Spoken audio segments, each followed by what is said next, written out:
Welcome back to some more Wytchwood.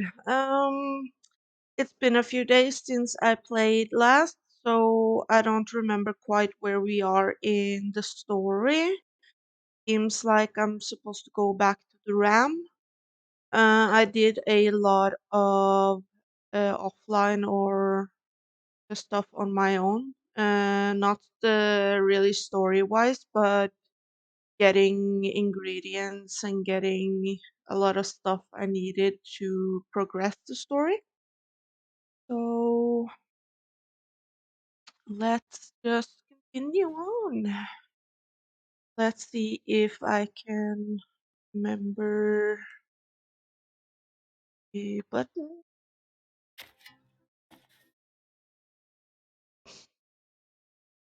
And the ramp should be here. Color is the path to division, and division is the bedfellow of damnation. Bah, bah, bah.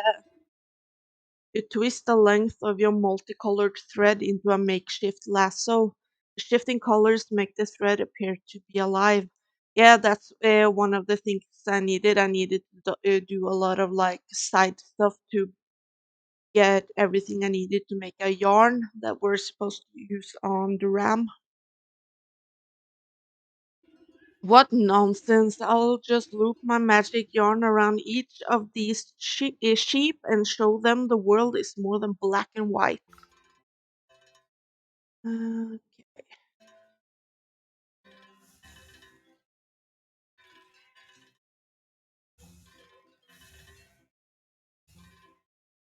Here we go.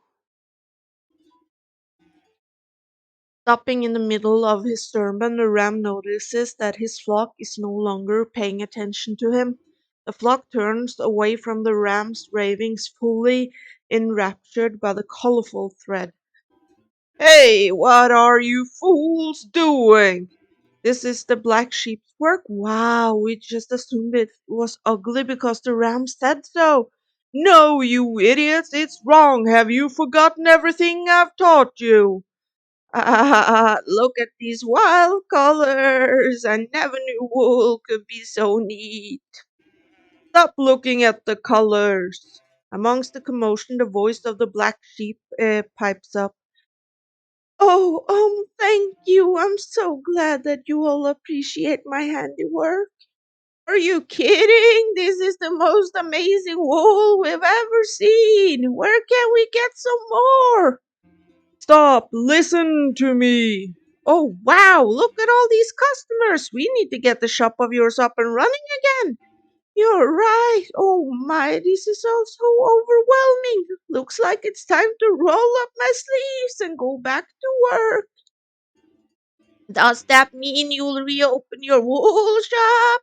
We'll fix it up again if it means we can get more of these fabulous colors. Oh! The ram swings his bronze bell harder and harder, desperately trying to be heard over the joyful celebration of his flock. I'm wistfully playing this game, looking around my cat, who is sitting right between me and my laptop. Oh my, what in the dickens happened? I guess he clanged that awful bell of his just a little too hard, gave his own head a proper ringing till it couldn't take any more. You glance over to the ram's empty soapbox. A fitting end, I suppose. A shepherd is nothing without his flock. Nice. You pick up the bell, but not a sound emanates from it. Something is muffled.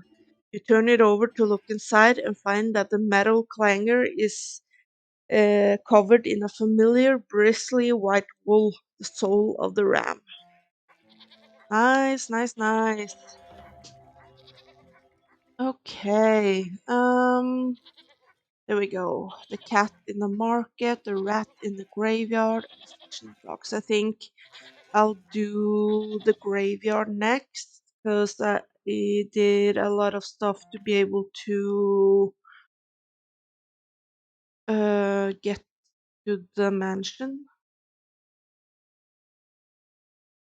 be able to get in there. Should be able to walk around now. Should be able to just pop it on. Yeah. Mummified head and some bone.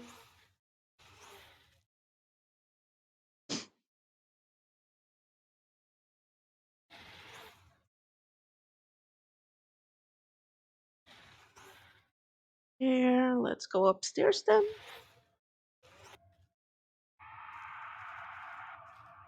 Oh, what is that? I don't like that. Banshee howling with a pain to transcend the way. Yeah, I don't like that. Oh, don't follow me, please. Leave me alone.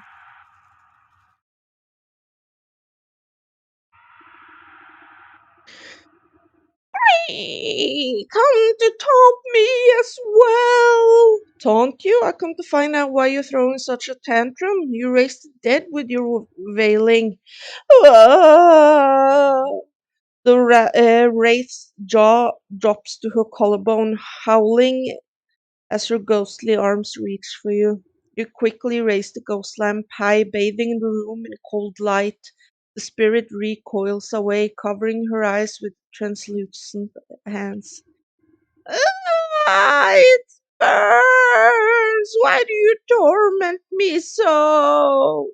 Oh, quit being so dramatic. Now tell me what's got you so upset. It's gone. That sneak, that thieving, plague ridden rodent stole it. What's gone? Who stole it? My family's crypt was defiled by that wretched rat. My most precious treasure, my brooch is gone. I will not rest until I have it back. Ah, the rat stole the brooch from your crypt. That's enough to make anyone upset.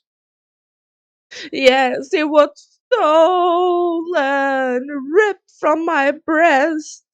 Where has it gone? Well, if the rat pilfered it off your remains, maybe he left behind a clue as to where he ran off to. But that crypt is jammed full of caskets. How will I know which box is yours? What was your name?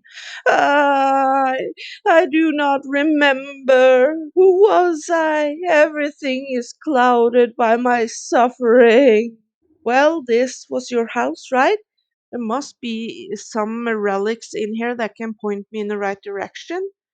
Okay, okay, I get it. I get to the bottom of this. Then you can stop all this howling.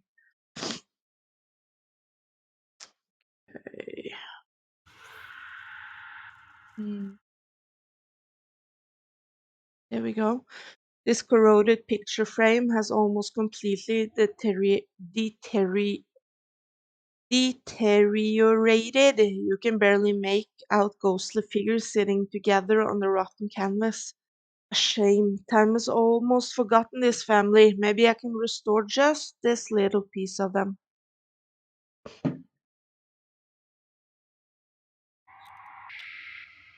Restorative doll, okay. Um, do I have what I need? I do not. I need this.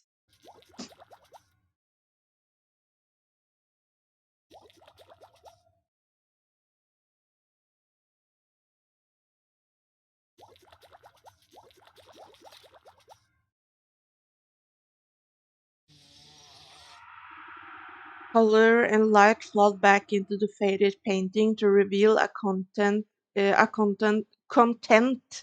looking family. You recognize one of the younger girls by her shock of hair and a brooch on her chest. That must be our wailing wraith, a granddaughter by the looks of it, so she must be on the lower tier of the crypt. Okay. Anything else we can check out? This heavy box seems like it might contain important family documents, but it's locked tight. I doubt the key is anywhere around here. I better just make my own. Okay.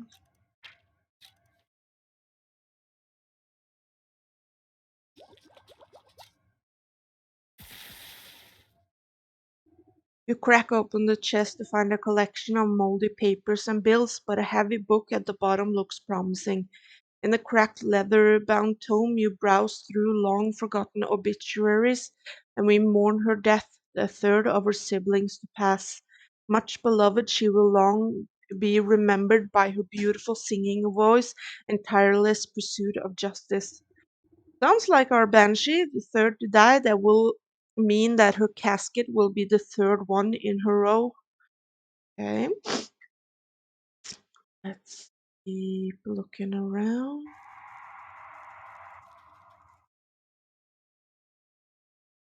Maybe there's something more in.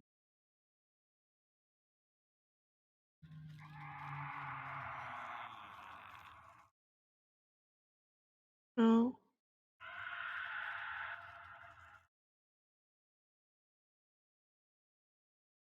anything around here? No, nothing here.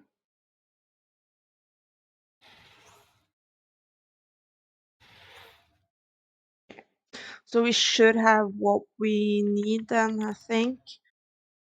Let's get out some stuff if we need to go back in the crypt. We need some stuff there. Um,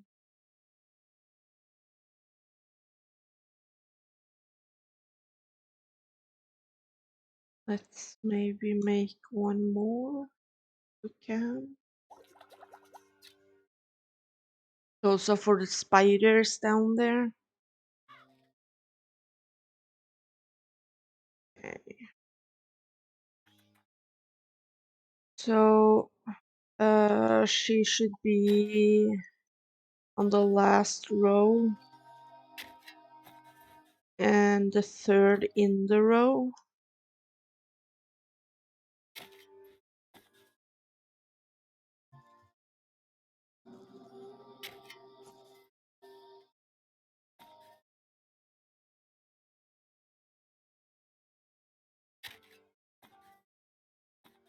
I've checked this, right? Yeah.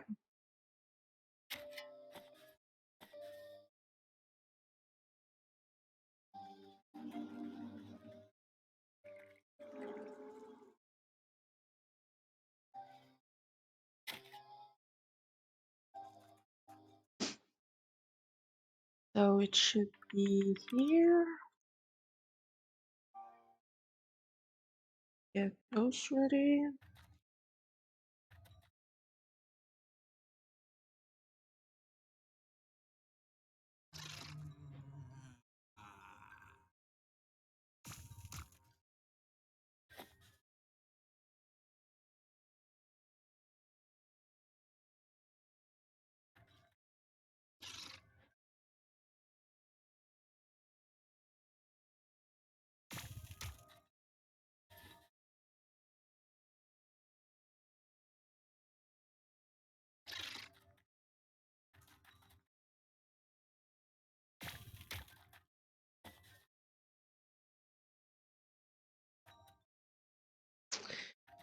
Okay.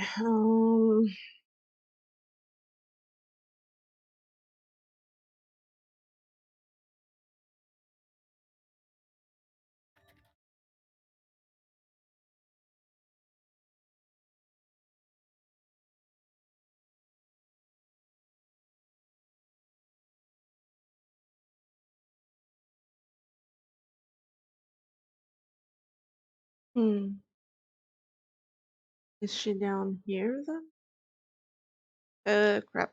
Need to make more.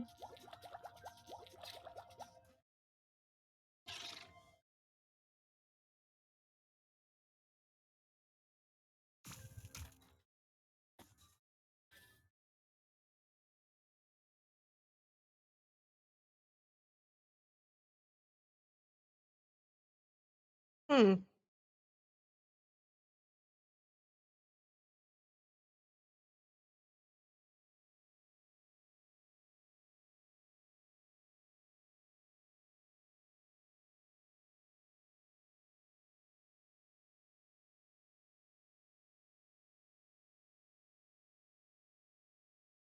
Did I not find everything I needed?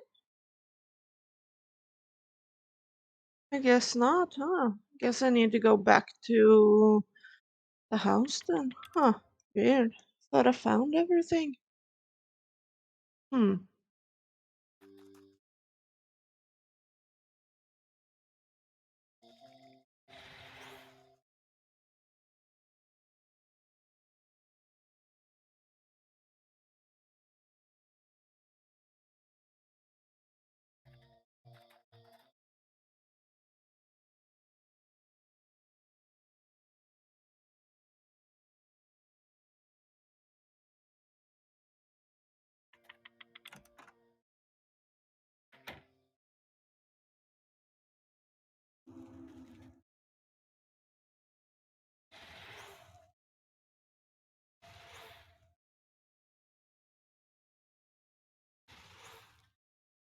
Hmm.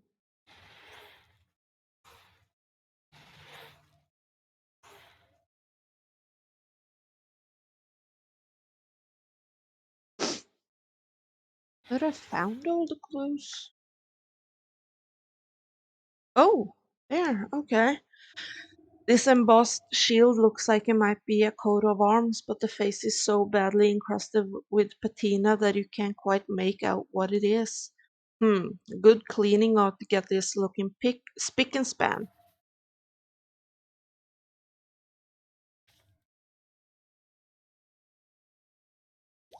Ugh, used up all three of my waters. You clean away the grit and grime to reveal a proud lion staring back at you. This crest looks like it matches one of the burial rooms in the crypt. Okay, nice. I think that's everything I need to know. The Banshee's body is buried under the crest of the lion. She's a granddaughter, so she'll be on the bottom row, and she was the third one to pass. Yeah.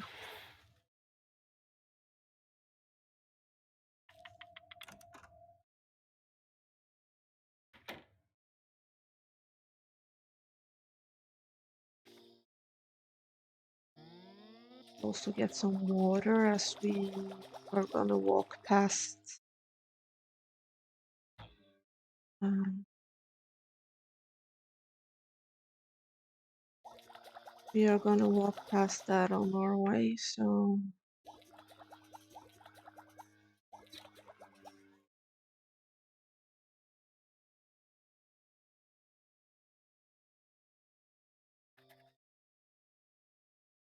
oh, you're back. Find out anything about our predicament? Seems like you've got a grave robber on the loose. The banshee had a brooch stolen from her family crypt. A grave robber? Oh, damn those despicable degenerates. With the increasing ghost, I haven't been able to do my nightly patrols. I need to get to the crypt and find her body. The thief might have left something behind. Well, good luck. That place has more spiders than I have liver spots, so you'll understand if I stay behind. Yeah, I do not blame you, my guy. And like that.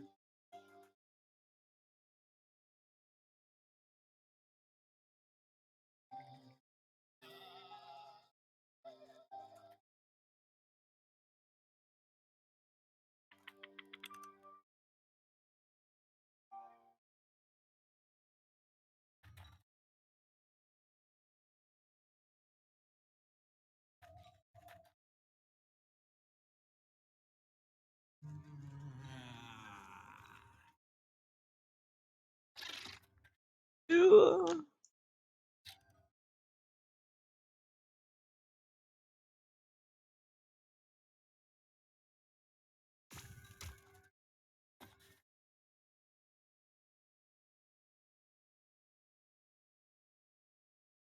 Wasn't it in the lion room? Isn't this the lion room or is this the lion room?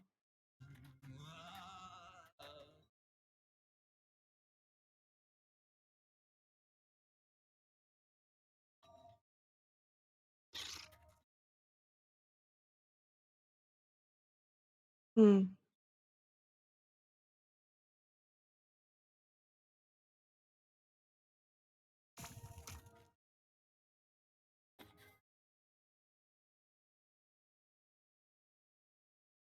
So is this the line room? Uh, yeah, because this is different. Wouldn't it be here? Huh.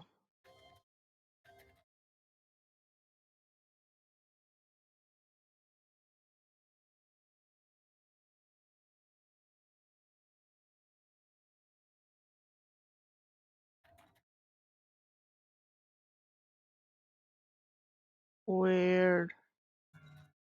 Because this is the owl room, right?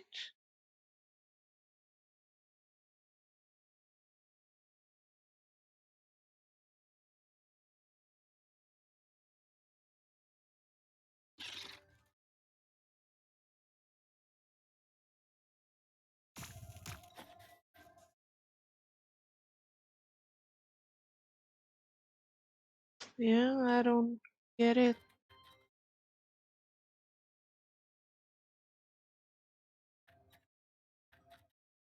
What am I stuck on? So wouldn't it be here?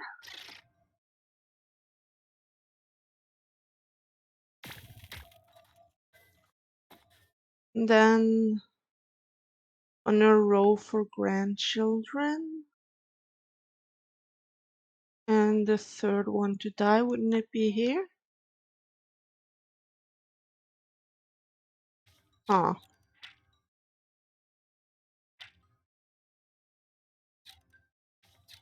Oh.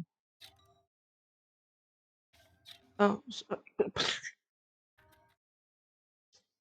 Oh, they're. Oh, I didn't understand that they could be in there. I thought those was just plaques to show who was in here. You dig your nails underneath the loose plaque and begin to pull. The rusty bolts pop off the corners of the end cap as the whole thing rips off from the mossy wall. You toss away the grave cover and peer inside the dark hollow, holding your lamp aloft. Dozens of small, beady eyes blink back at you. Rats!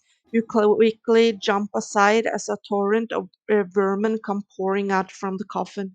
Filthy little biters come to pilfer more graves. Squeaking and hissing, they flow like some lumpy liquid rushing back towards the entrance. You get the feeling that these rats are far more organized than any normal pest. Where are you off to, you little devils? Running back to your master, perhaps?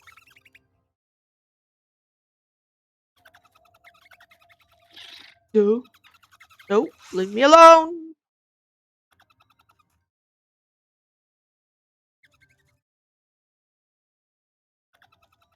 Well, these rats are real slow, aren't they?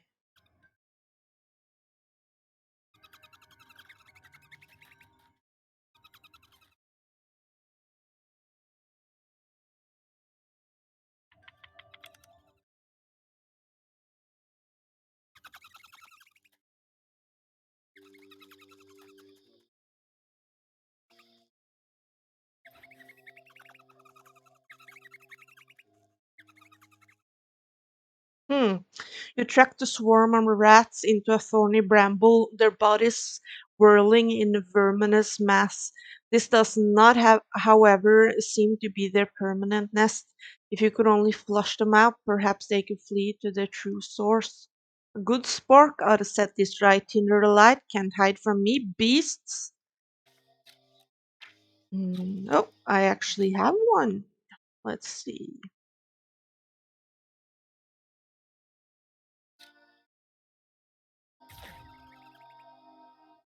The brush is quickly subsumed in tongues of flame, scattering the rats behind.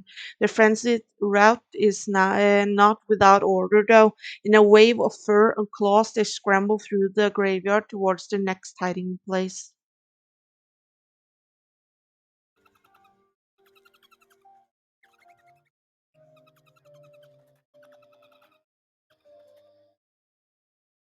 Here, the horde of rats pour between the bars of this crumbling mausoleum, swirling in a gyre just out of reach. Once more, they have found temporary refuge. Such a closed in space seems ripe for a good smoking. They won't be able to hold their breath for long. Uh, Smoke pellet.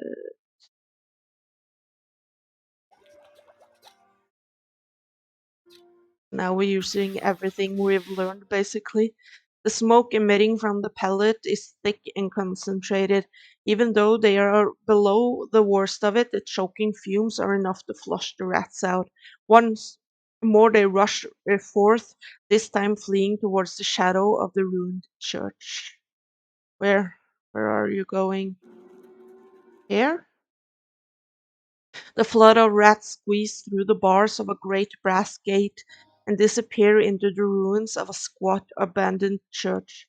Heavy chain binds up the gate, and the rusted padlock is well beyond accepting any sort of key. Something more potent will be needed to open it. Tick. Okay. Can we make it though?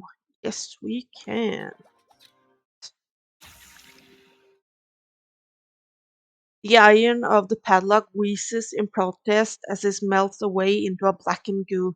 The chain falls away and you push open the gate to the churchyard beyond. I just want to check around, see if there's anything for me to get. Don't think so. No. Okay, into the church we go.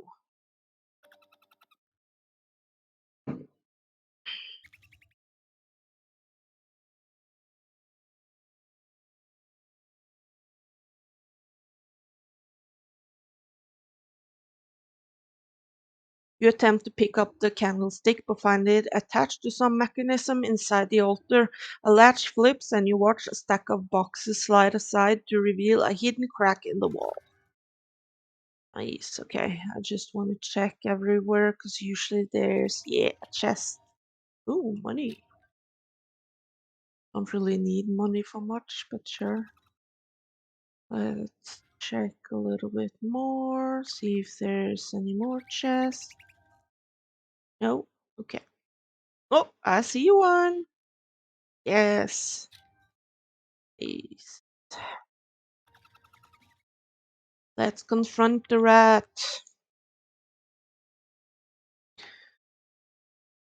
Oh, he has a lot of gold down here, don't she?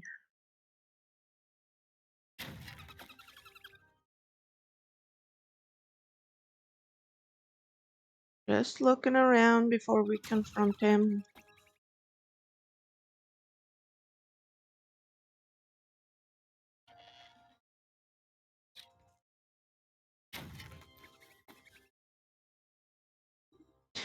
Hey, who in blazes are you? Who let you in, huh? I let myself in. You should really hide your secret lair a little bit better. Though I must admit this is quite the collection you've acquired here. Why, what is it to you? You looking to make a trade? We got whatever you need, sister, if you can pay the price, that is. As a matter of fact, I'm looking for an old antique brooch, and I heard you're the one to talk to. Yeah, we got plenty of brooches, and any of these beauties catch your eye? The vermin flips open his cloak and you see it's lined with rows and rows of jewelry. You lean in for a closer look. The items all look like priceless family heirlooms, but you can't pick out the one belonging to the banshee. Hmm. I'm not sure. I'll need to confer with my friends as to which is the right one. The rat narrows his eyes suspiciously and hides his wares back inside his cloak. And just who is this friend of yours? Why, she's the original owner, of course. She would very much like her property returned to her. No deal, we don't make trades with the dead. But you're happy enough to steal from them? Let me just go tell my friends where your little hideout is. I'm sure she'll be more persuasive than myself. Fool, this place is sacred ground. No bad spirits can enter here. Now get out before we pick you clean. All right. No need to be crass. Hmm. Not content to sit on his this hoard, the rat's eyes dart about for new earning opportunities. Okay.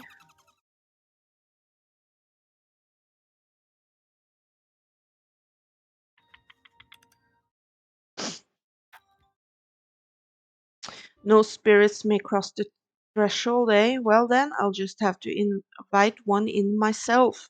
You eye the flat surface of the barren altar. It looks like the perfect place to conduct a seance.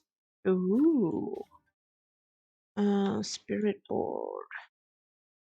Okay.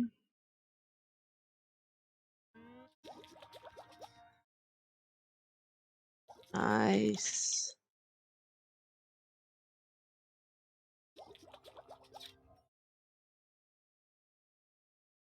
Craft a spirit board.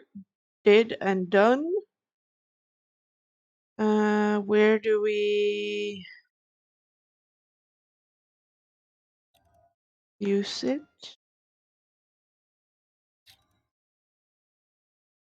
In here?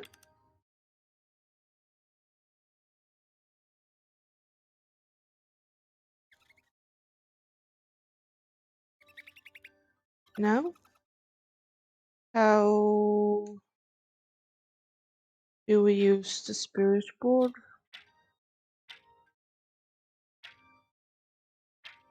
Hmm.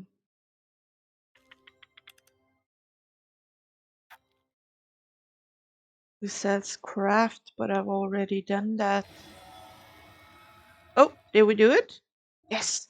You close your eyes and place your hands on the planchette of the spirit board. Concentrating hard, you try to focus your thoughts towards the haunted mansion. Hello, can you hear me? Show me a sign. The planchette begins to twitch and move slowly, tracing out letters on the board. Who is this? Oh, come on now. Who else would it be? I'm calling to let you know I found where the rat is. You might want to come down here and speak to him. The lights flicker within the halls and dim down until you're drenched in total darkness. Only a blood red glow throbs from the altar. Wind rushes through the church, and you can hear the squealing of rats as they dive for cover. On the gale come the screams of the dead reverberating through the halls. The spirit board shudders and splits with the noise, and a skeletal hand claws its way out from the peephole of the cracked planchette. He's here! I can smell him! Right through that crack in the wall, actually.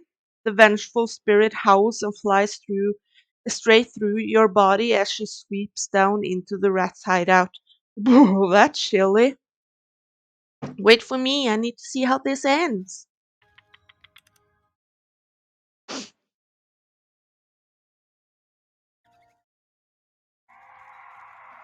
Oh, get him!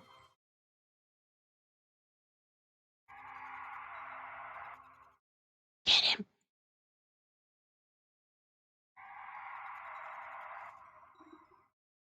You dare take from me? How did you wait? It was just simple misunderstanding. I didn't. Even in your hour of judgment, you lie. The rat's bulging eyes look onto you in desperation. This is your doing, isn't it? You let her in here. I am merely helping you settle a dispute. You thought all your grave robbing wouldn't come back with consequences? Face justice for your crimes, thief. The dead have come for you. The banshee whirls around like a hurricane, drawing with her an innumerable host of ghosts and spirits. No, no, get off us, you wretches! You were dead finders keepers! Spectral claws grab onto the rat and his verminous minions and drag them squealing into the underworld.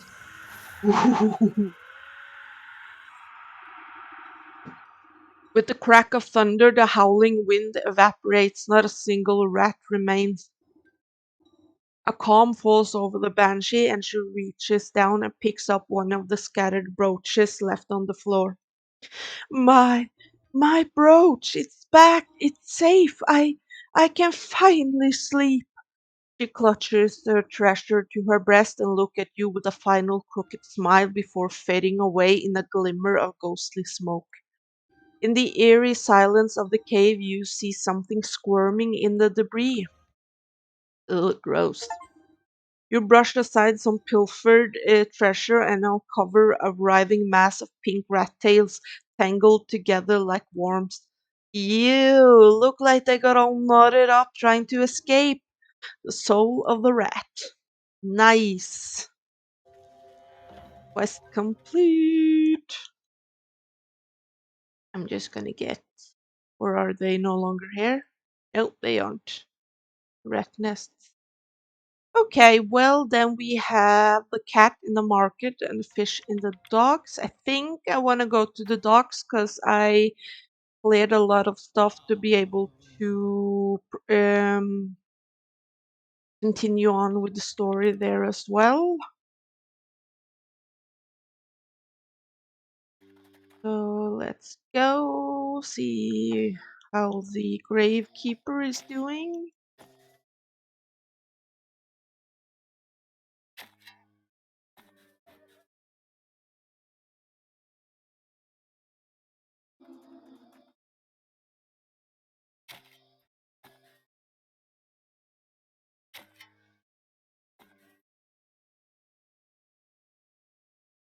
Hey, yeah, finally some peace. Okay, let's go through the portal.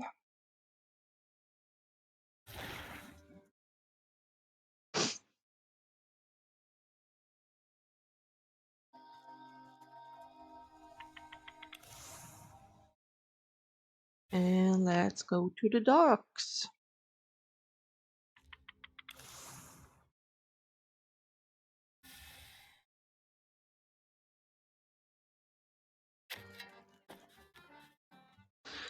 Should be here, I think. Yeah.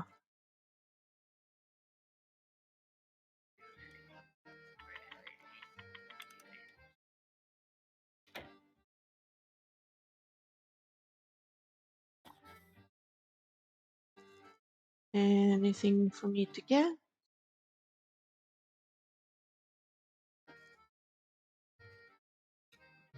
It's locked. Let's. That should be what I use, right? Yeah. Ooh. So that's what I should be able to do with the one that's down in the well in the forest as well. So I'm definitely gonna do that. A dapper fish sits beside a horde of seashells, obsessing over each one like a jeweler. He grabs the nearest one and runs his finned fingers carefully over the shell spines. Bringing the seashells to his lips, he blows a low, trumpeting note. His bulbous eyes light up with hope as if waiting for something to happen. An uneventful moment passes as he tosses the disappointing shell aside. Oh, yeah, yes, for peace, flap them. He grabs the next shell on the pile.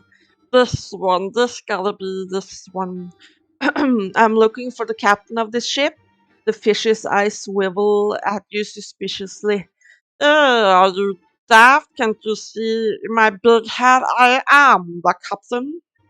You don't look much like the father of that little red-haired girl on the docks. Oh, then you must be talking about my predecessor. Tragically. The fish shakes his head and blows sad bubbles from his pipe. He grabs the nearest shell and runs his thin fingers carefully over its spines. What happened?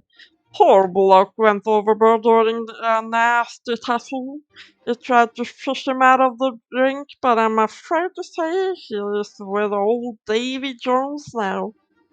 As his trusty first mate, it was my responsibility to take up his mantle. He adjusts his oversized hat with pride. Now, You must have something for me, or else you wouldn't be wasting my time. You mean these seashells? The deckhand outside said you'd paid for them? The fish tears the shell out of your hand with such force that you nearly lose your footing. He brings the first shell to his lips and blows on it so hard that specks of slime go flying everywhere. It makes a pathetic squealing whistle. The fish slumps back down into his fat red chair, tossing aside the shell with sharp disdain. Cursed rubbish! I'll never find it. Find what? If you're looking to pick up a musical instrument, you're sure going about it in a funny way. Never you mind what you just bring me more stars. He flicks an odd coin-shaped object at your feet. Hmm. What's this? I just traded you a bunch of shells. It's a currency of the future. If you get it on the ground floor, you'll be richer than the stag prince, and I'm in charge of things. So if you want to be set for life, just bring me some more seashells. I think I'll manage my own investments, thank you. Shame I'll have to break the bad news to the child about her father. Hmm.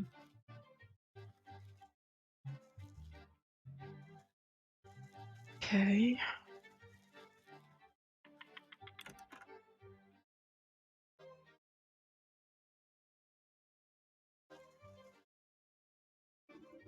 Did you get inside the boat? Have you seen my dog? I'm afraid to inform you that your father was lost at sea. What? That's impossible. He's the captain. A captain never abandons his ship. Who told you that he was lost? Was it that slimy first mate, the fish? As a matter of fact, it was. Why? Of course, that explains why everyone is collecting seashells. He's trying to find the conch. He's swindling everyone in town so they'll help him find a conch shell. It's not just any conch. My dad used to tell a story to all those who'd listen. One night during a terrible storm, a handsome young sailor fell overboard and he sank down into a sea. A beautiful mermaid came to his rescue. She brought him back to the shore beneath a lighthouse. It was love at first sight, but alas, they couldn't be together. She had fins and he had feet, but they made a special promise. Whenever he missed her sweet voice, he'd stand under the lighthouse and blow an enchanted conch. No matter where she was, she'd hear the sound and come to see him. That way they could be together, even if only for a moment. Isn't that romantic? It's just a silly fairy tale, girl. But that gross fish believes it. I bet he thinks he can make the mermaid fall in love with him if he gets the conch. They both got fins after all. And maybe my dog's still out there. Maybe he got rescued by a mermaid just like in the story. Oh, please, you have to find the conch before the fish does. It might be the only way to find my dog. If the fish has everyone in town combing the beach for this thing, what makes you think I'll have a better chance? Maybe they're all looking in the wrong place. The sailor in the story lived in a lighthouse, not on the beach. True. Wasn't the lighthouse if I took the boat? Or am I wrong? I might be wrong. Yeah, I'm wrong.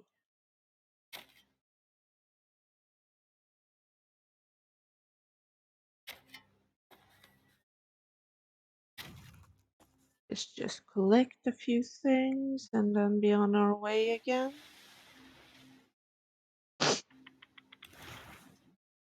Let's check the map then. Where is the lighthouse? Up here, okay.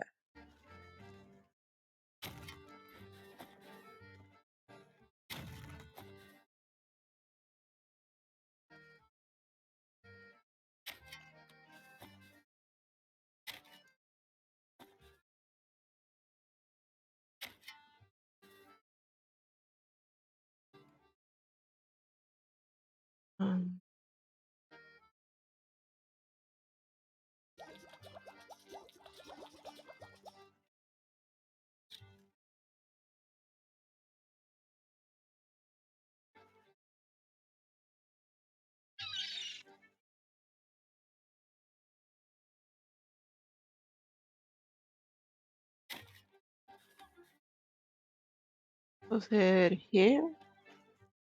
No, one more up.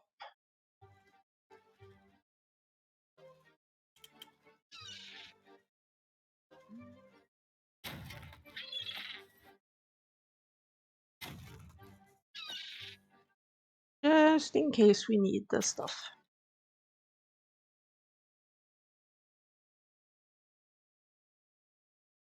This old lighthouse has seen better days, although it towers high above the pier. The paint has faded and the windows have crusted over with layers of salt.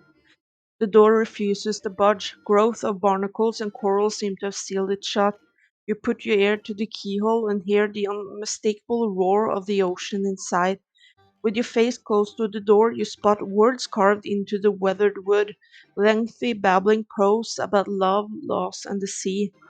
Blah, what a terrible poetry, but mayhaps it's some forlorn magic left here by the old lighthouse keeper. Well, I don't have the time to go fishing for long lost keys. A good dose of love juice ought to open the embittered heart. Ooh. Oh, how do we get that? Dryad fruit. Oh, that's from the trees. Okay, so I need to go back. Need to get that. Mm, yeah. We need to go back to the forest. That up here? Nope, that's the market.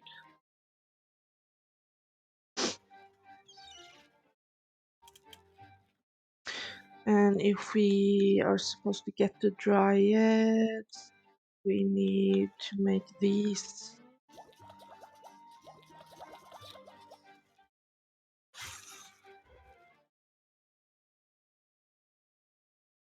Mm.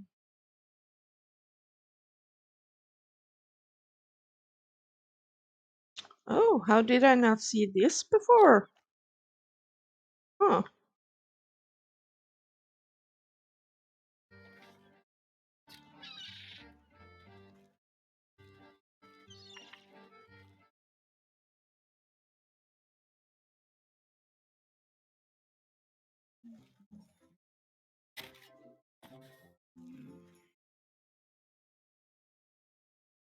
Well, it's nice I'm going back to forest because then I can go back down in the well and get that chest as well.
I wonder how I get behind there.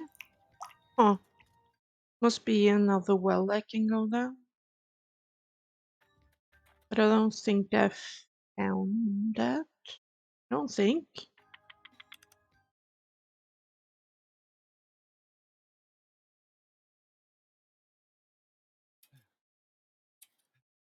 Good thing to come back anyways, because I need more wood.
Should be a dryad around here somewhere.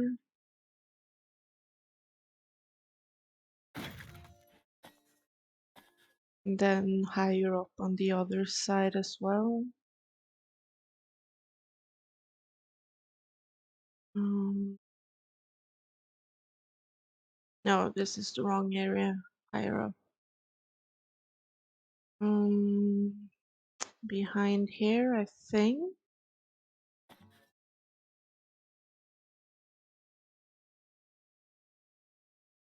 Huh, thought there was one here. Did even higher up, maybe? Yeah, here it is.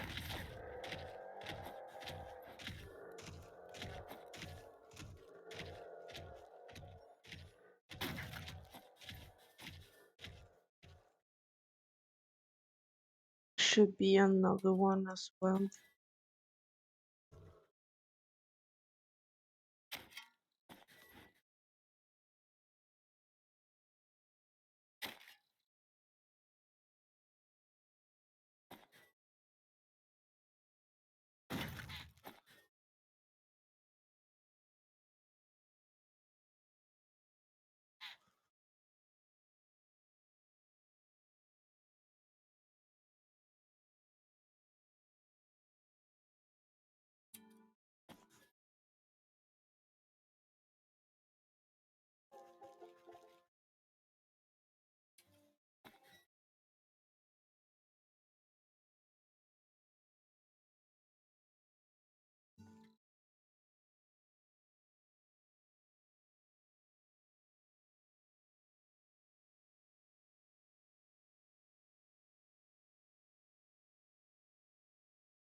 Hmm. Yeah, this is the one. Was about to say I thought there was supposed to be one more. Okay.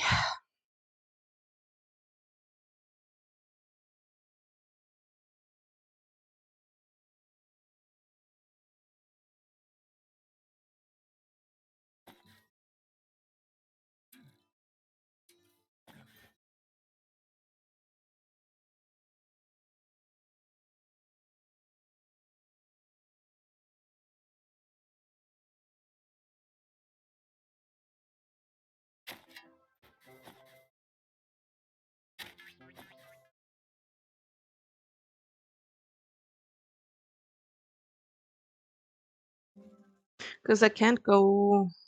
Yeah, that's just to collect water.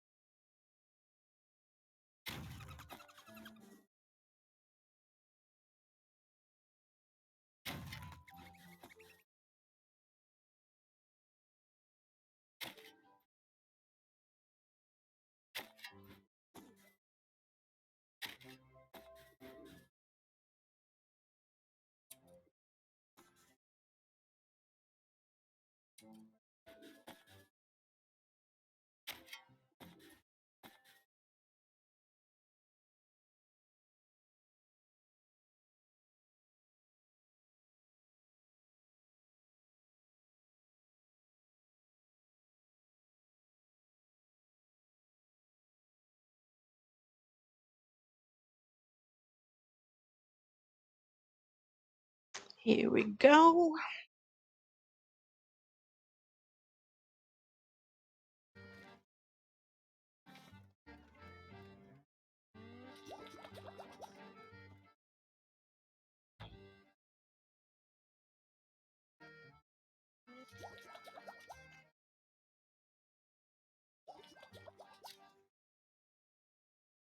That was the last skeleton key I had, so really hoping I don't need any more.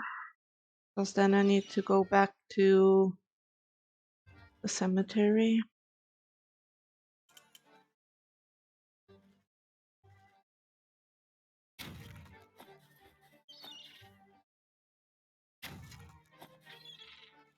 It's the salt I need if I need to go back to the cemetery, get those heads for more skeletal keys. So the rusty lock makes a sound like a sloppy kiss as you turn the key inside it. Ugh.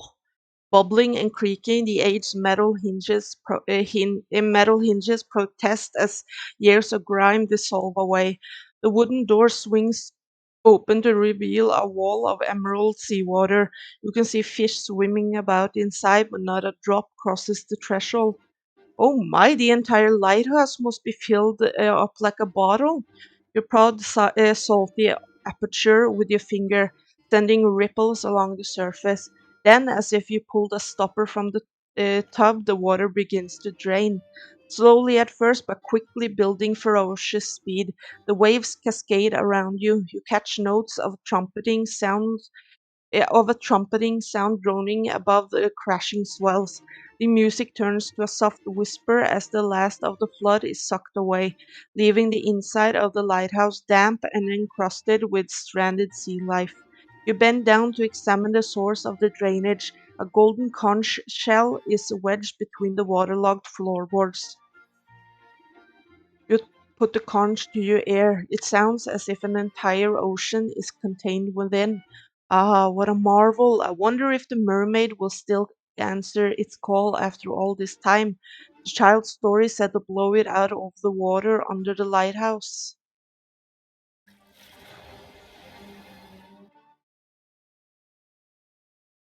Standing at the end of the pier, you blow into the conch. You feel a warm breeze pass through the salty waves and uplift your spirits. A crystal clear trumpeting note rings out of the shell and seems to still the ocean waters to a mirror shine. Sweet laughter chimes like a bell in response, and a shadowy shape approaches from the depth below. Ooh la la! An enormous full bodied figure breaches the stillness of the water, throwing her hair back joyfully and extending her arm out to the sun. She thrusts her body up onto the outcropping of rocks, splashing her long fin tail in the waves. Aha! Ooh la la, hello, Miss Mermaid. As the mermaid speaks, her voice is operatic. My gift, lain silent for years, now sounds again, sound music, sad music for my ears. My lover long and gone, but the memory is still sweet. I thank you for the nostalgia, what would you entreat? I'm looking for a man lost at sea. He was the captain of that tall ship over there. You point to the high sails looming over the docks. I don't suppose you've had any dealings with him? This man I have seen, though his fate is not known, placed on a plank overboard, he was thrown. Downward he plunged through not, though not to the bottom. Not a great serpent swam up from the deep and got him. He was pushed overboard. That grubby fish told me he was lost in a storm. Did you see where this Leviathan got to? The lagoon by the shore holds a secret below. Send away the tides and the serpent will show. Keep that conch closed, blow and I shall abide. I'll bring the strength of the ocean to your side. With her song finished, she blows you a wet kiss and starts preening her hair with a shiny seashell. Okay. So what did I need to do? Commune at the lagoon. Where is the lagoon? Oh, the place where I've gone before? Sorry, I keep clicking the wrong buttons.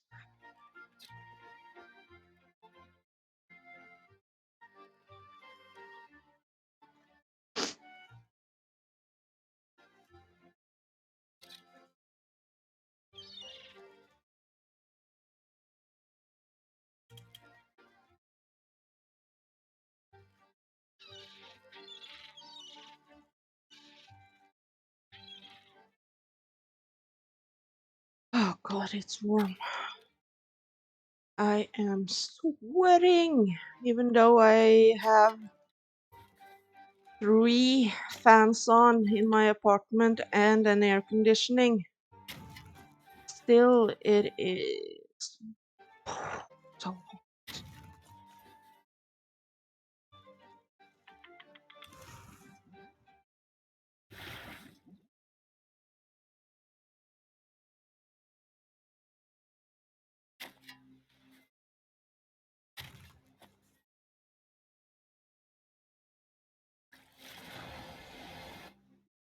You take a deep breath and press the conch to your lips. Its clarion call echoes through the rippling tide. You feel the waves swell around your feet, reverberating with the sound of the conch. The water disappears so fast that you're unsure if the tides are receding into the ocean or if the seafloor itself is rising from the depth. Ooh.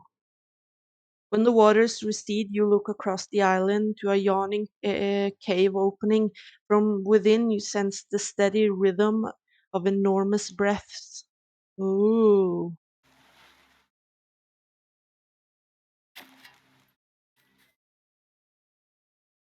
can't get through here. Okay.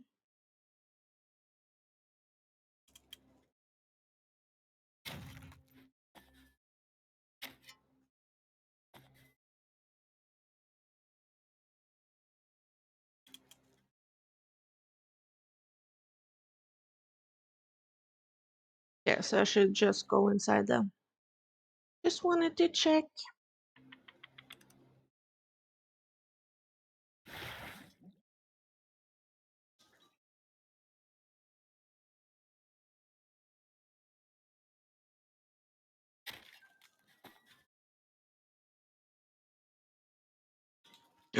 Ooh. Hello, Mr. Leviathan? You can't help but shudder under the powerful gaze of the monstrosity before you. A booming voice sounds throughout the cave as if you were in the very throat of the beast. Who dares enter my sanctum? I have come looking for a man lost at sea. The coils of the serpent shudder and wheeze. You brace yourself as the creature reels back and unleashes a cough loud enough to shatter a mountain. Excuse you? Have you caught ill, Master Serpent? You landwalkers are all alike, forever throwing your refuse into my waters. I have been poisoned by your insufferable detritus. Detritus? My stomach aches, my insides burn. What's the matter? Did you swallow something you shouldn't have? I have swallowed many things. You should not be here, land creature.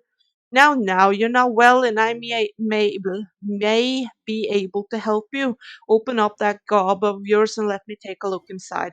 Perhaps you have come to strike the final blow against me. Why should I trust you?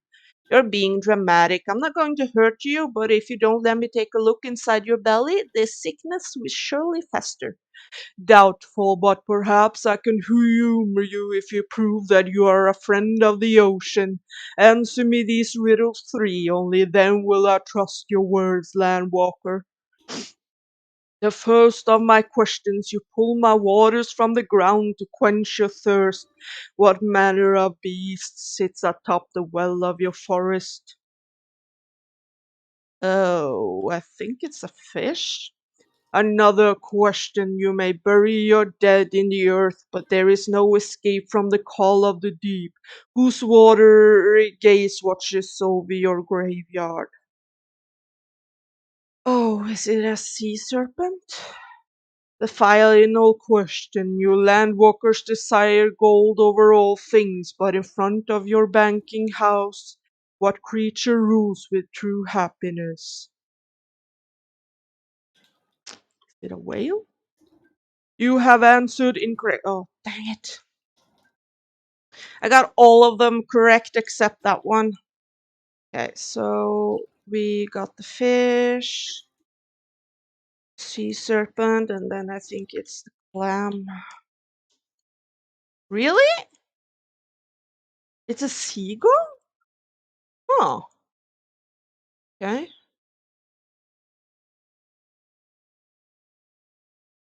You have answered well, but I tried all of them. A fish, sea serpent.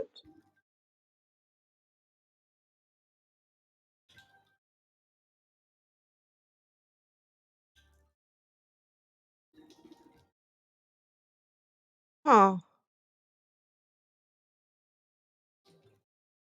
Do I need to go check? Is that what he wants me to do? Seems like it. Hmm. Because he keeps telling me it is wrong. Hmm.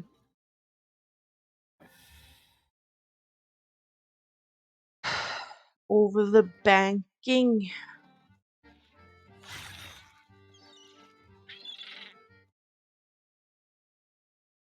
Where is the bank though?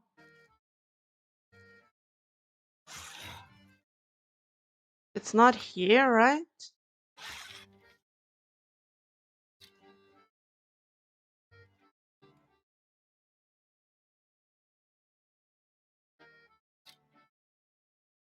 Must be in the village or something like that. Just walk around the entire area and check.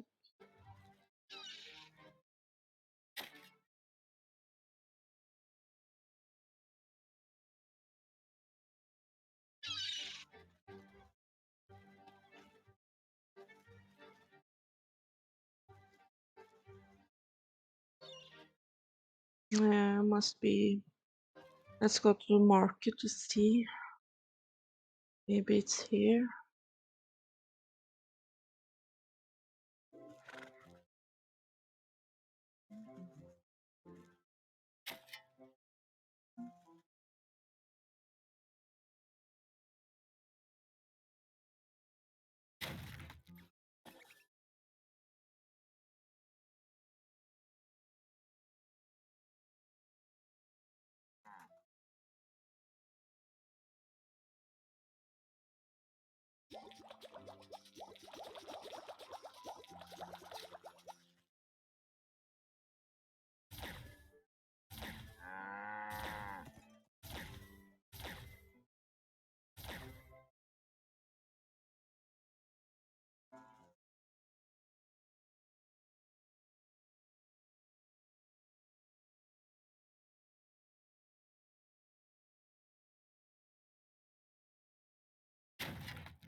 The creature is on top of the forest well. I'm pretty sure that's a fish. The creature is on top of the graveyard portal. I think that's a sea serpent. And then the village bank. Okay, so it was in the village. Okay.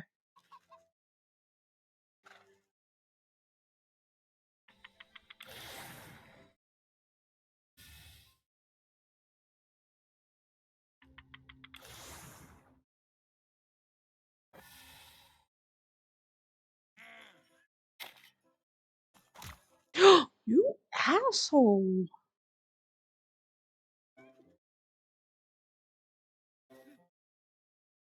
Okay, village bank.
Eagle?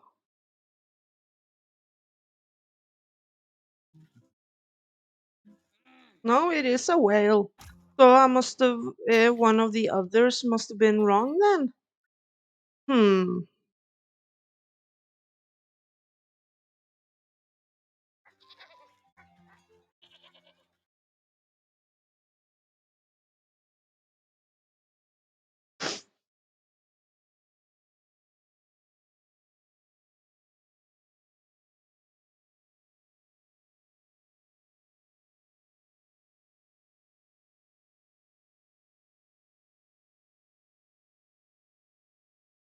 Fish. Yes, I had that right. Okay.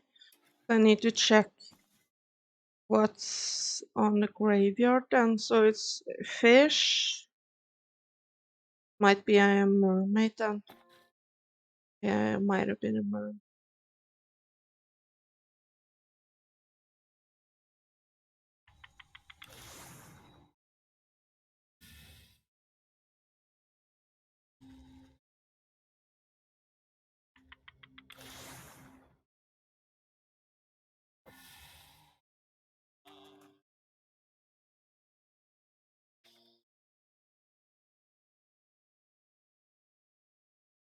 Mm, there.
Hmm.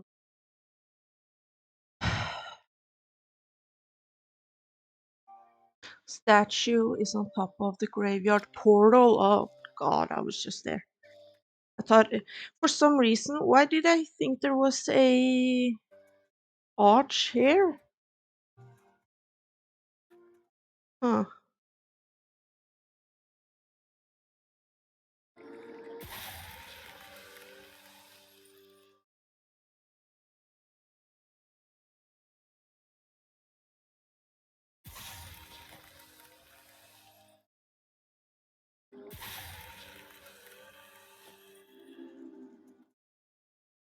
Yeah, so it is a mermaid. Okay.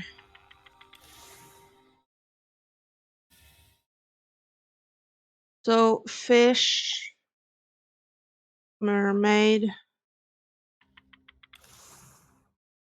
and a whale.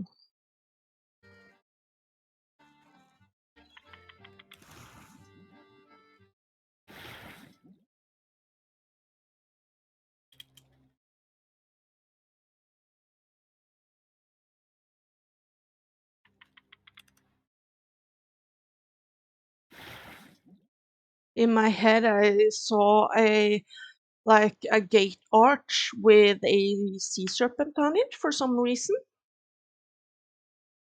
like as an entrance to the cemetery. Okay, let's do this again. Fish. Mermaid and a whale. Curse my miserable body, can I not even enjoy a moment of levity? It appears I was mistaken about you, Lamb Walker. You have proven yourself worthy of my trust. The beast opens wide its carnivorous jaws, filling the air with a fishy stench. Enter but heed my warning. Break your word and I will digest you without hesitation. Okay, let's go into the belly of the beast. Literally. Ahoy, don't tell me that overgrown eel gobbled you up as well. Come and warm yourself by the fire. We ain't going anywhere soon. You look at the throbbing red walls of the monster's stomach, notice the discoloration and spotting. The campfire smoke is surely the cause of the beast's ailment. Actually, I came here looking for you, Captain. Hey, how you know I was a captain? There's a little minnow waiting on the docks for her father. Oh, my little girl, my heart and joy. I promised I'd see her as soon as we anchored, but I never got the chance. Has it got anything to do with that fishy fellow captaining your ship? Raising his arms in anger, the man stomps his feet on the fleshy floor. The outburst causes the serpent another coughing fit, rocking you back and forth. That rotten son of a barnacle! We were just a few weeks from home when when he conspired to mutiny. Ever since I told him the tale of the mermaid and her conch, he got his hungry look in his eyes. Ain't never seen someone so obsessed. So he and the other bad apples jumped me in the night and tied me up, the rest of my trusty crew as well. Then that floppin' flounder made us walk the plank into the briny deep. I was praying to Neptune, and he must have answered my call. This great bloody serpent swallowed me up and saved me from drowning. Been stuck in here ever since, can't seem to get out. But the fire keep me from going all the way through the other end, at least. Though with the metal head of yours, you ought to have no trouble, eh? Passing through without much fuss. Just what I needed today. Say, all that smoke is causing your host great discomfort. I'm sure you both be happier if you parted ways. How do you suppose we do that? Let me see what I can cook up with that fire pit of yours. If one were to build up enough irritants, the beast may be provoked into explosively expelling the source. Oh no. Front or back? Because with the fact that we can see the back of the serpent outside, I have a feeling we're gonna get pooped out. Okay. We need. Uh, what did it say we needed? Um,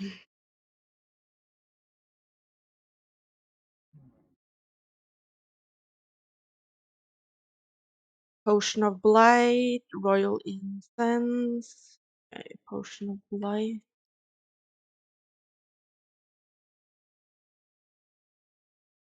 This. Royal Incense.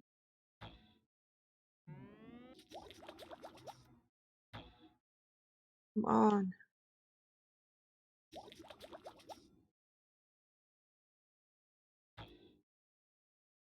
And potpourri.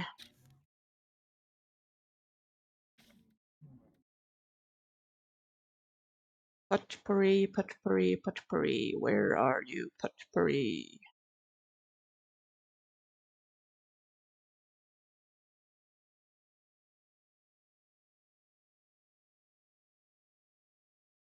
There.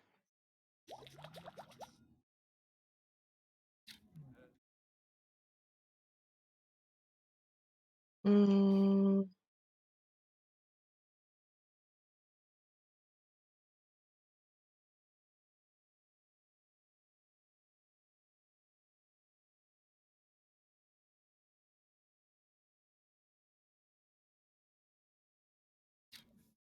where did it go though? The stuff, the one I just crafted?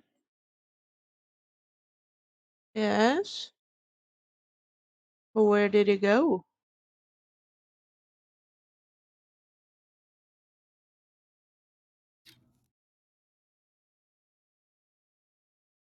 Okay, I will just. Oh, okay. You set the smelly preparation beside the fire. If one were to build up, yep, put it down. And that one.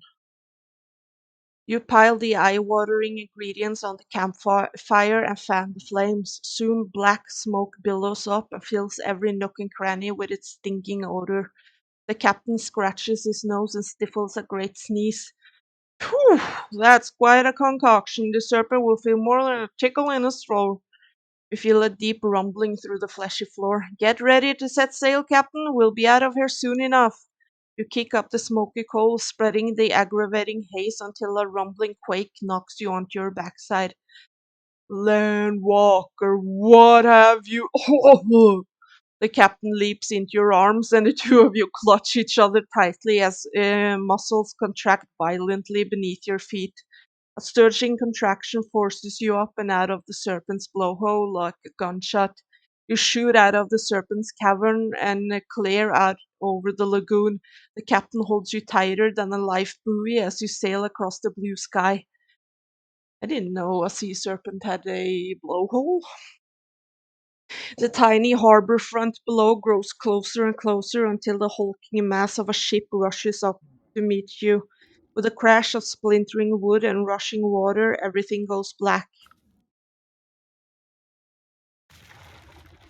You regain your senses and get to your feet. Despite feeling a bit soggy, everything seems to be in working order.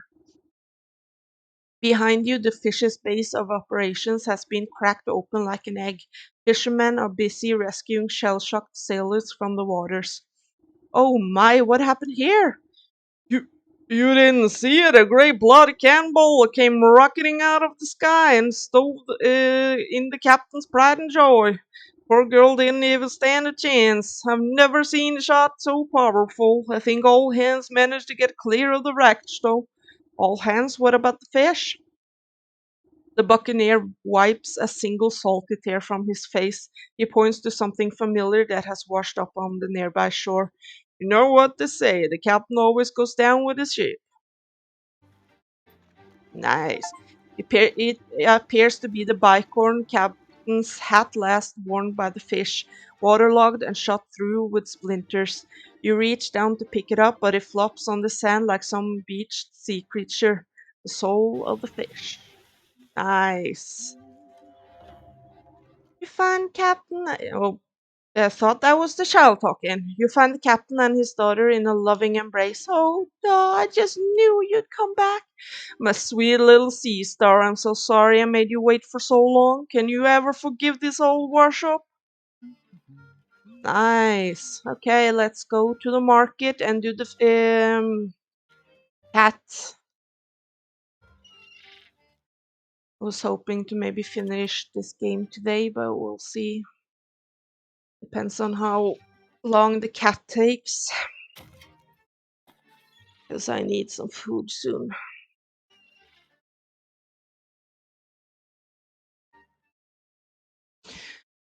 Okay, so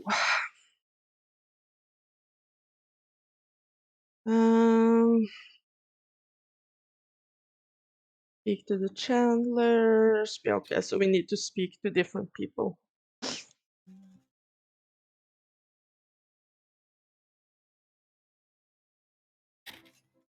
This is the candle shop. Okay, you got anything for me I can steal? Just wondering. Ah, you do.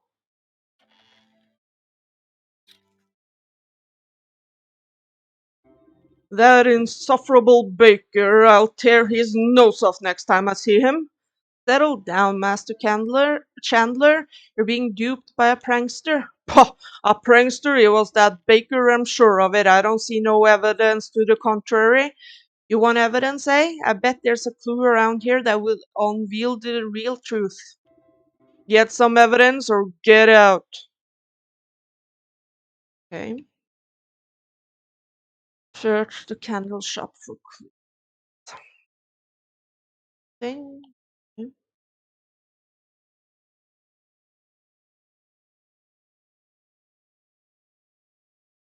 This bag smells suspiciously of sulfur and has a shipping address stamped on it. Pier 3 Import Stockyards. Ah, now we have to go back to the docks. Dang it. Mm, okay.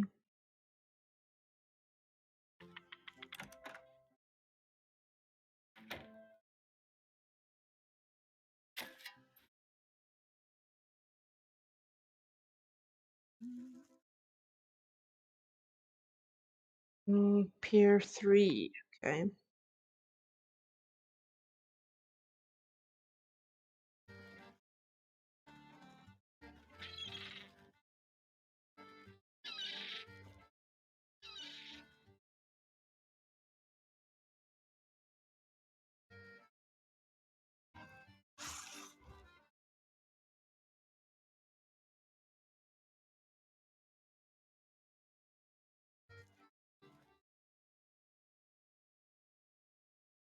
This is the shipping address for the sulfur crates, but you don't find anything incriminating.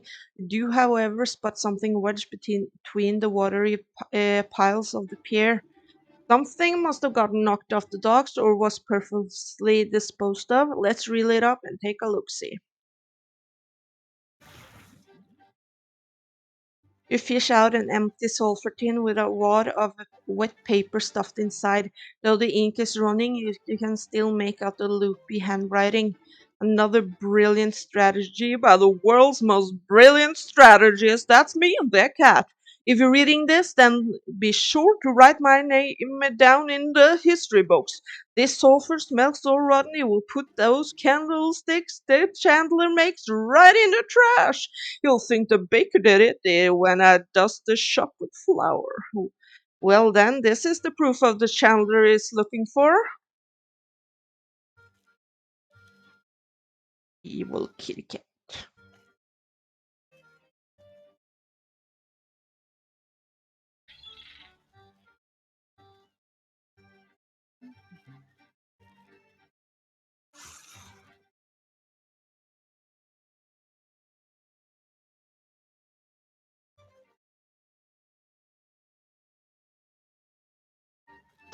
Okay, let's go back to the Chandler.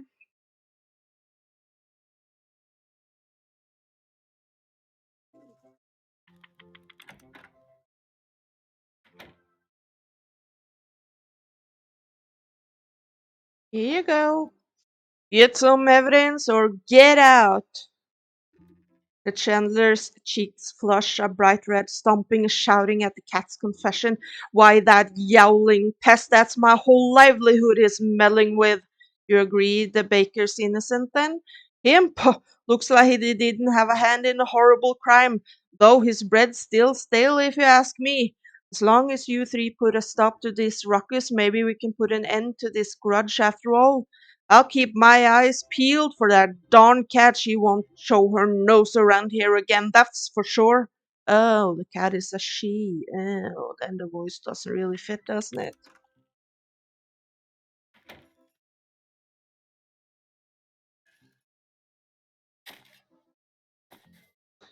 Okay, so we need to find the baker and the blacksmith.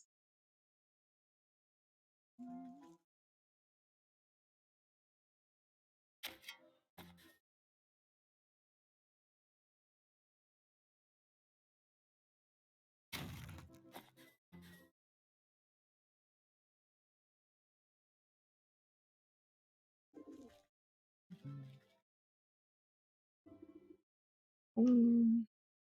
Ooh, I can buy read.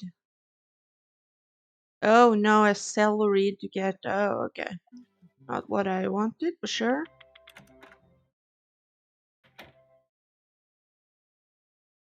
Just gonna check.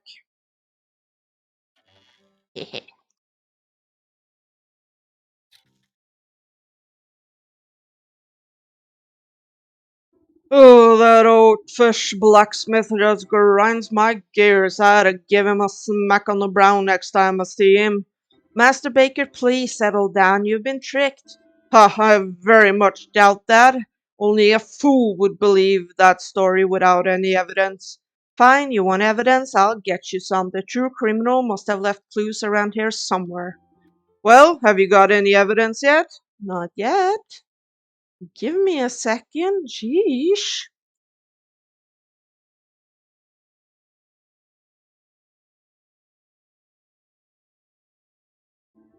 This strange vase doesn't look like it belongs in a bakery, and there's still some bugs and dirt inside. An inscription on the side reads Harold Grimes, 17 something to 17 something, hanged under the old grave tree for crimes he never committed. Ah, so we finally get to talk to that guy. I was wondering why he was hanging there and I couldn't interact with him.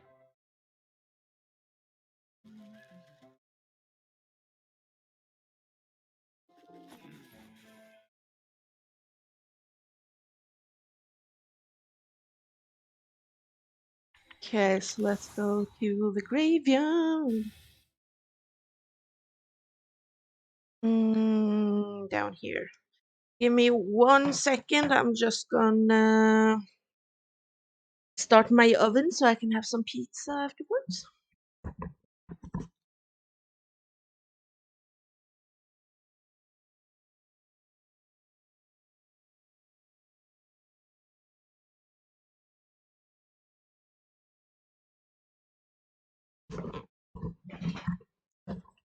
And I'm back.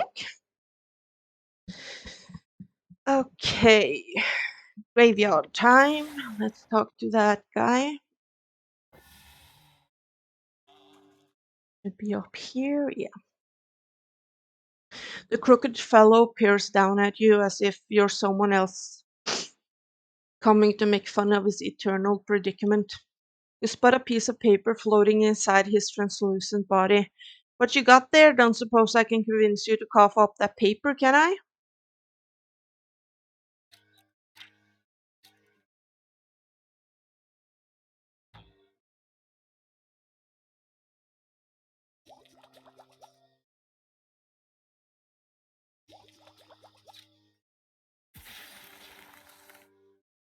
You sprinkle the exercising salts onto the ghost. He sputters and sneezes up the paper suspending inside his head before going back to swinging as if nothing had happened. Looks like a page of someone's diary. My best plan yet!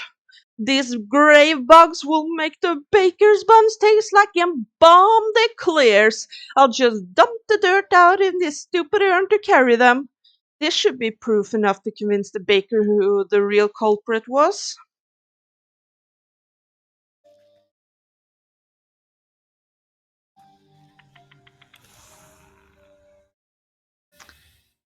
Let's go.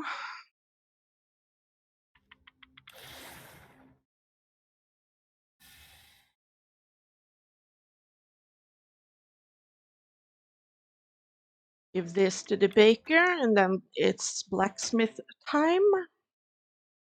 Yes, I do. The baker's brow arches in anger as he reads the cat's confession. That unrefined little urchin! How dare she tamper with my bones like that? You'll forgive the blacksmith then, huh? Well, sure doesn't look like he was involved in this at all.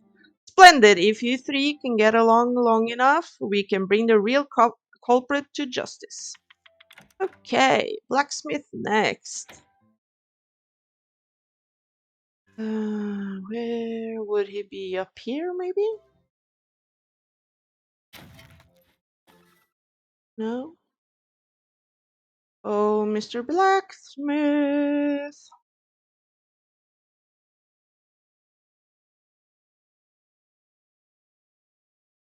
This isn't the blacksmith, is it? No.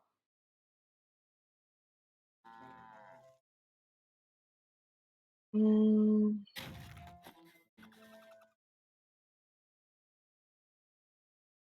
where is blacksmith?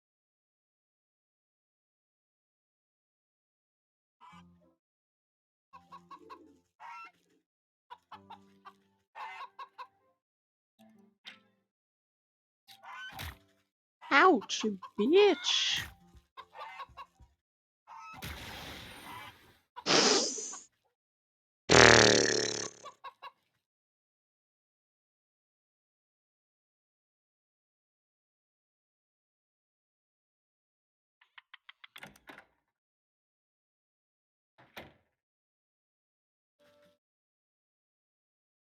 Soul goose.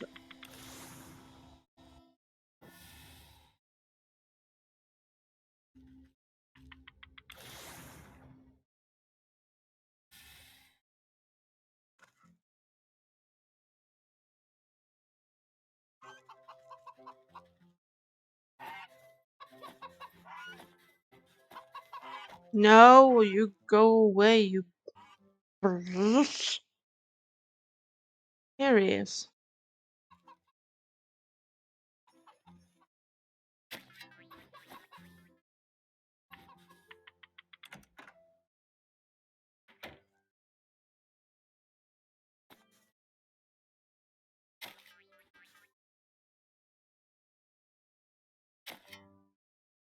No chest for me? Excuse me? I want a chest. There's been chest in all the other places. Yeah, I'm gonna be finished soon, baby. There he went. Oh, that blasted Chandler! I'll wring his scrawny neck. Calm yourself, Master Blacksmith. You're being played for a fool. Huh. Fat chance. Only some hard evidence could ever convince me that it wasn't that blundering knave. If someone really has been sneaking around in here, there ought to be some clues left behind. Yeah, I'll find it.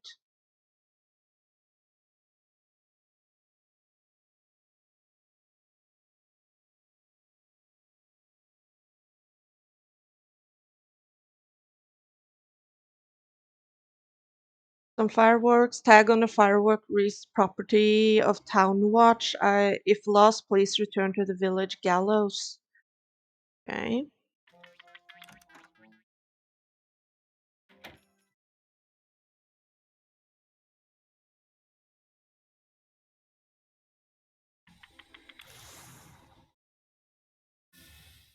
Yeah, it's warm. Kitty cat is warm as well. I mean, it's literally not even sun out. It's overcast, and still it is so warm. Gallows. Where are the gallows, if I may ask?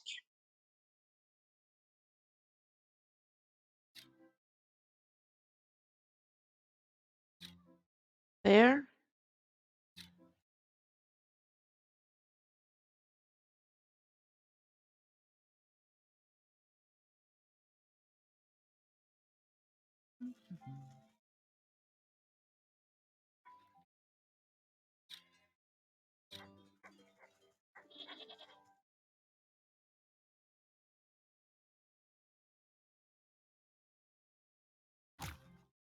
Ouch, you a bitch. Leave me alone.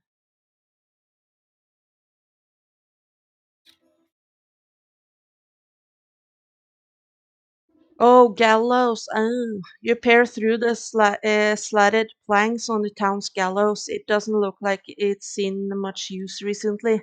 The space underneath it is stuffed with evidence storage and parade decorations, including a box of dusty fireworks. An errant note catches your eye, but you can't quite fit your hand through the wooden planks. Drat, I'll need something thin and grabby.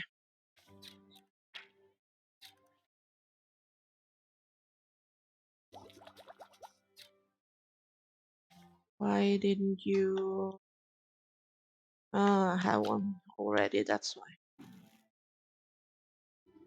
You pluck out the slip of paper from under the gallows. It looks like a torn notebook page, hastily stuffed in a crack, almost wanting to be discovered. If you're reading this, then you no doubt be witness to my greatest crime spree. I, the cat, will be remembered throughout history as the greatest underground mastermind, and the town Flatwood Foots will never notice a couple parade fireworks missing, and that blacksmith buffoon will lose more than a few chest hairs. How arrogant this proof ought to convince the blacksmith of the cat's involvement. Yes, let's go.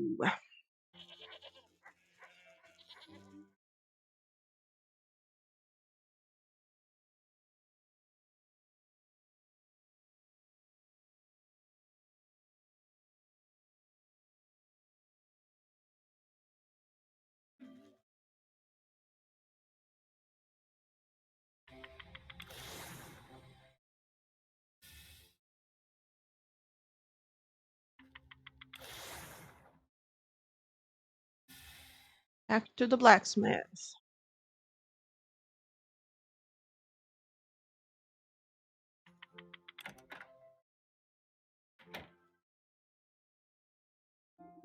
Only evidence could possibly change my mind.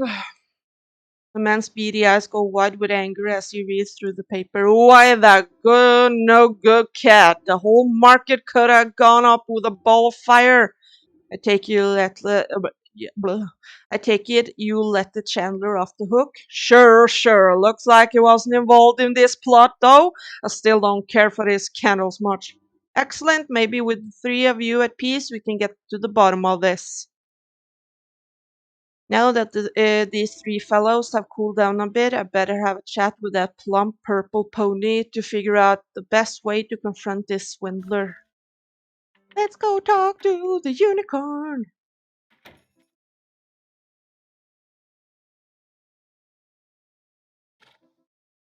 Oh, joy, oh back! Did you find anything in those shops? It would appear your market is plagued by the mastermind schemes of the cat. Well, maybe not a masterminded, not so masterminded. She did leave behind a bunch of clues for me to find. As though summoned a furry-shaped somersault onto a nearby rooftop with a flourish. Ha! So I see you're a fan of my genius accomplishments. Well, you're in luck. Soon I'll have this whole village at my mercy. Quickly, your magic horn. The unicorn shuffles its stumpy legs to get a better shot at the monologuing feline.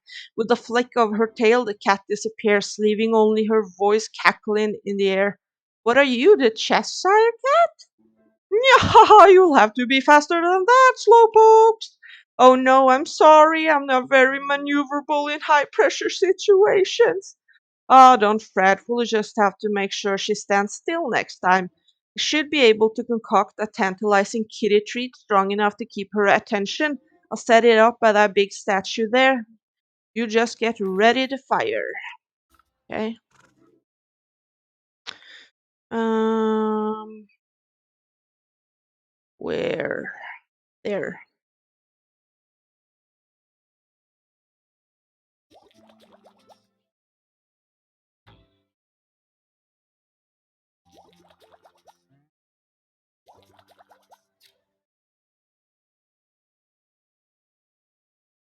You place down the scrumptious looking cat treat and duck behind a pumpkin to hide. Within moments, you hear the telltale laughter of the cat over the market stalls. Ha ha! That's the best you can do? What? You take me for a basic alley cat? You'll need more than a lump of garbage to catch me. Despite her lofty words, you see her eyes go wide and her tail flick at the scent of the fish and catnip reaches her nose. Why, I'm the most sophisticated criminal underlord in this world. This world has ever. Say, what is that, tuna? You give the signal to the unicorn, but see that the beast is still facing entirely the wrong direction. Oh, must I do everything around here? You slap the unicorn on its haunches, jolting it out of the daydream. Huh, what? All right, the cat! The beast carefully takes aim, making sure to account for drag and wind speed directions. All right, I've got her this time. By the light of the truth, I banish all lies from thee. A brilliant spark of rainbow light emits from the unicorn's horn and streaks towards the preoccupied cat. When the colorful smoke clears, you can't see hide nor hair of the cat. Only a smoldering pair of fancy leather boots remain near the statue. Wow, for a moment there I thought all that talk about your magic horn was pure hogwash. I mean, usually I don't, it doesn't have such an explosive effect. I only meant to expel the lies from her, but I guess she was all lies, didn't have a truthful bone in her body.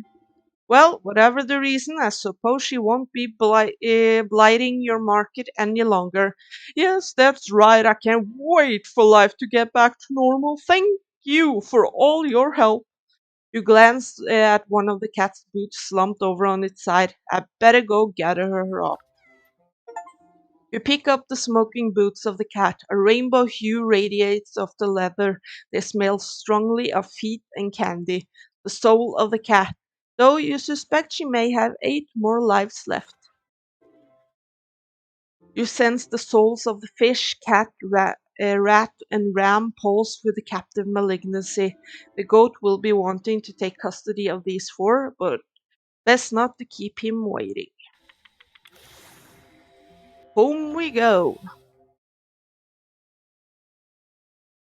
Uh, that's home. Middle is home.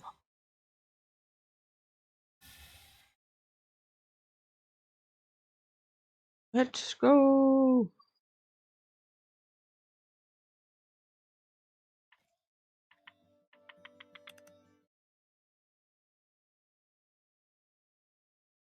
Oh, Mr. Ram, or goat, you are actually. The goat snorts with delight at your approach. Wonderful, you return with more souls. These were even more troublesome than the last. I will be glad to get rid of them. If you would be so kind, bring them to the shrine. There will be one step closer to concluding our business together. The clanging of the ram's bronze bell rings out in your ears, many voices chanting in unison, grabbing hands, trampling feet. The machinations of the cat unfold before you as her boots burn away before the shrine, pieces moving on a game board, cheats, laughter, lies. Sensations of the rat fill your mind, tiny feet scratching at crumbling walls, digging cold earth, snapping brittle bones, taking, stealing, hiding. You hold your breath as the salty feeling of the fish washes over you, the sound of creaking wood, jagged barnacles, crashing waves, fading light, betrayal. Your shoulders straighten as if a great weight is lifted from them. The maiden stirs in her sleep, troubled by fitful dreams. Only 4 more souls left until our contract is fulfilled. But I expect it has been a tiring day. Come, you should get some sleep. Whoa, there's 4 more? Okay, well then I'm definitely gonna end it after this and hopefully do the 4 remaining ones in the next one or over two videos. Yes, I could rest.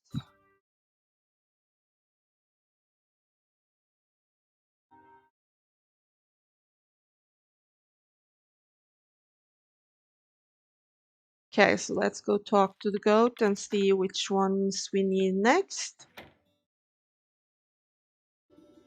You step out into the morning mist and find a goat with a mouthful of grass. Terrible tasting stuff. I don't understand this Christmas appetite. Good luck, you won't have to suffer the mortal whims of a farm animal much longer. After I collect the last souls, you can go back to the void from which you came. Ah, the void can wait. You're much better company anyway. But you are correct. There is only one leg left to our journey. The final 4 souls have revealed themselves to me. Where are they this time? 3 linger in spaces you have already tread, the village, the market, and the fields. And the 4th resides to the north on the cold slopes of the mountain. I will track them down no matter where they try to hide. Marvelous. Okay, so we need Hog in the market. Okay, we saw him. He was guarding one of the exits. Stag in the mountain, haven't been there. The hawk in the field, think we saw that one. And the wolf in the village. Don't know if I saw that one. But okay, that will be it for today. We did 4 more souls, which I thought it was the 4 last ones, but turns out we need 4 more. So next time we will continue on. I will probably try and do the three places we've already been before and then do the mountains last. But anyways, until next time, bye!